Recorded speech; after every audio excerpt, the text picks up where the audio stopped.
Hello friends, welcome to Kavithasamayalarai. இன்றைக்கி நம்ம பார்க்க போகிற ஸ்பெஷல் ரெசிபி சுவையான முள்ளங்கி சட்னி, ராடிஷ் சட்னி.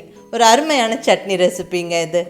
முள்ளங்கியில் நிறைய நீர்ச்சத்தும் நார்ச்சத்தும் இருக்குது. அடிக்கடி நம்ம சாப்பிட்றது ரொம்ப நல்லது. பட் அதில் இருக்க ஒரு வாசனைக்கு வேண்டி நிறையா பேர் இதை சாப்பிட அவாய்ட் பண்ணுறாங்க.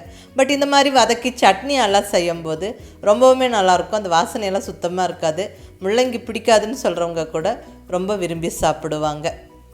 விதவிதமான முள்ளங்கி சட்னி செய்யலாம். இப்படி ஒரு தடவை செஞ்சு பாருங்கள், ரொம்பவுமே நல்லாயிருக்கும். இட்லி, தோசை, சாதத்தோட அட்டகாசமாக இருக்கும். வாங்க அருமையான முள்ளங்கி சட்னி எப்படி செய்கிறதுன்னு பார்க்கலாம்.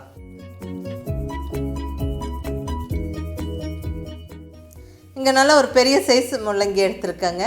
நம்ம ஒயிட் ராடிஷ் அல்லது அந்த ரெட் ராடிஷ் எது வேணாலும் யூஸ் பண்ணலாம், அது ஒன்றும் பிரச்சனை இல்லை. நான் இங்கே ஒயிட் ராடிஷ் எடுத்துருக்கிறேன். அந்த மேலே இருக்க தோலெல்லாம் நல்லா சீவி எடுத்துடலாம்.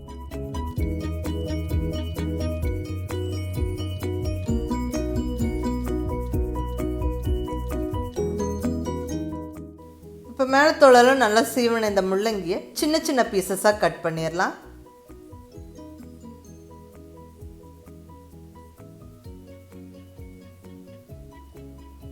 பாருங்கள், இந்த மாதிரி சின்ன சின்ன பீசஸாக கட் பண்ணிக்கணும். ஸோ நம்மளுக்கு வதக்கிறதுக்கு ஈஸியாக இருக்கும். இது கூட மற்ற பொருட்களெல்லாம் எடுத்து வச்சுருக்கிறேன். அது என்னென்னு பார்த்துடலாங்க.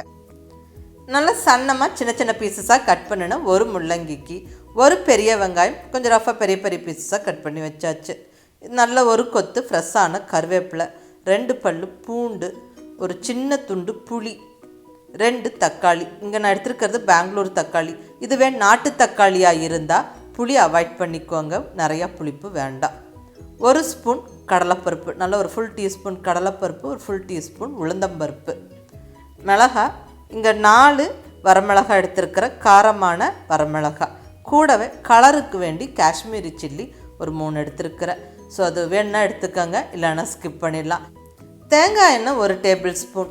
தேங்காய் எண்ணெய் விட்டு நம்ம வதக்கி செய்யும்போது ரொம்ப நல்லா டேஸ்ட்டாக இருக்கும். வாசனையும் அட்டகாசமாக இருக்குங்க. அது பர்டிகுலர்லி இந்த முள்ளங்கியெல்லாம் தேங்காய் எண்ணெயில் வதக்கும் போது அந்த முள்ளங்கி வாசனையை இந்த தேங்காய் எண்ணெய் வாசனை டாமினேட் பண்ணிடும். ஸோ டேஸ்ட்டும் அந்த வாசனையும் அட்டகாசமாக இருக்கும், நல்லதும் கூட. ஸோ முடிஞ்ச வரைக்கும் தேங்காய் எண்ணெய் சேர்த்து முள்ளங்கி சட்னி செஞ்சு பாருங்கள். இதெல்லாம் இப்போ நம்ம எடுத்து வச்சுருந்த 1 டீஸ்பூன் உளுந்தம்பருப்பு, 1 டீஸ்பூன் கடலைப்பருப்பு சேர்த்தாச்சு. இது நல்லா கொஞ்சம் பொரிய விட்டுறலாம். 1 நிமிஷம் பொரிஞ்சதுக்கப்புறமா நம்ம மற்ற பொருட்கள் சேர்க்கலாம். இப்போ இதில் கருவேப்பிலை போட்டு விட்டுறலாம். அடுத்ததாக 2 பல் பூண்டு, வரமிளகாய் 4 நார்மலான காரமான வரமிளகாய், 3 காஷ்மீரி சில்லி.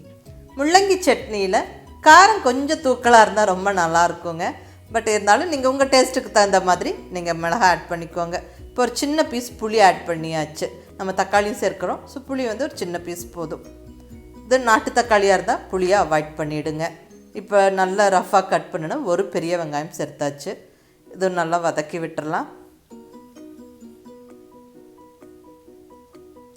அடுத்ததாக முள்ளங்கி.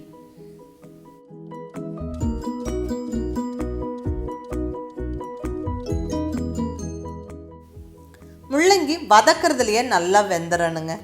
ஸோ நல்லா கொஞ்சம் பொறுமையாக வதக்கி விடுங்க. ஸ்டவ்வை மீடியம் ஃப்ளேமில் வச்சுக்கிட்டு பொறுமையாக நல்லா இந்த முள்ளங்கியை நல்லா வதக்கிடணும். ஒரு 2 நிமிஷம் நல்லா அந்த முள்ளங்கி வதங்கினதுக்கப்புறமா இப்போ நம்ம தக்காளி ஆட் பண்ணிடலாம். இங்கே 2 மீடியம் சைஸ் தக்காளி சின்ன சின்ன பீசஸாக கட் பண்ணி சேர்த்தாச்சு.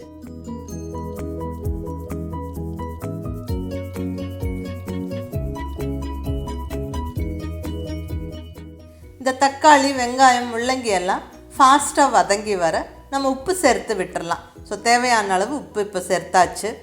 நல்லா வதக்கி விட்டுறலாங்க. உப்பு சேர்த்த உடனே காய்கறிகள் தண்ணி விட்டு ஃபாஸ்ட்டாக வதங்கிடும். பாருங்கள், தக்காளி, வெங்காயம் எல்லாம் நல்லா சாஃப்டாகிடுச்சு. முள்ளங்கியும் நல்லா வதங்கியே வெந்துருச்சு. அவ்வளோதாங்க.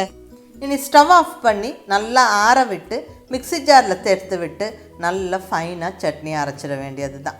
தண்ணி மோஸ்ட்டாக தேவைப்படாது, தக்காளி எல்லாம் சேர்த்துருக்குறோம். வேணும்னா நீங்கள் கொஞ்சம் தண்ணி சேர்த்துக்கலாம். ஸோ நல்லா மிக்ஸி ஜாரில் சேர்த்து விட்டு பாருங்கள், இந்த மாதிரி நல்லா ஃபைனாக சட்னி அரைச்சிடணும். அவ்வளோதாங்க, சுவையான முள்ளங்கி சட்னி ஜம்முன்னு ரெடி ஆயிருச்சு. இதில் நீங்கள் வேணும்னா தாளிப்பு சேர்த்துக்கலாம், இல்லைன்னா ஸ்கிப் பண்ணிடலாம். ஏன்னா நம்ம ஏற்கனவே நல்லா வதக்கி தான் சட்னி எல்லாம் செஞ்சுருக்குறோம். ஸோ ரொம்பவுமே டேஸ்ட்டாக இருக்கும். முள்ளங்கி பிடிக்காதுன்னு சொல்கிறவங்க கூட விரும்பி கேட்டு வாங்கி சாப்பிடுவாங்க. நீங்கள் கண்டிப்பாக ட்ரை பண்ணி பாருங்கள். இட்லி தோசையோட அட்டகாசமாக இருக்கும். சாதத்தோடவும் பிசைஞ்சு சாப்பிட்லாம். ரொம்பவுமே நல்லாயிருக்கும். ஸோ இந்த ஈஸி ஹெல்தி முள்ளங்கி சட்னியை மிஸ் பண்ணாமல் ட்ரை பண்ணி பாருங்கள்.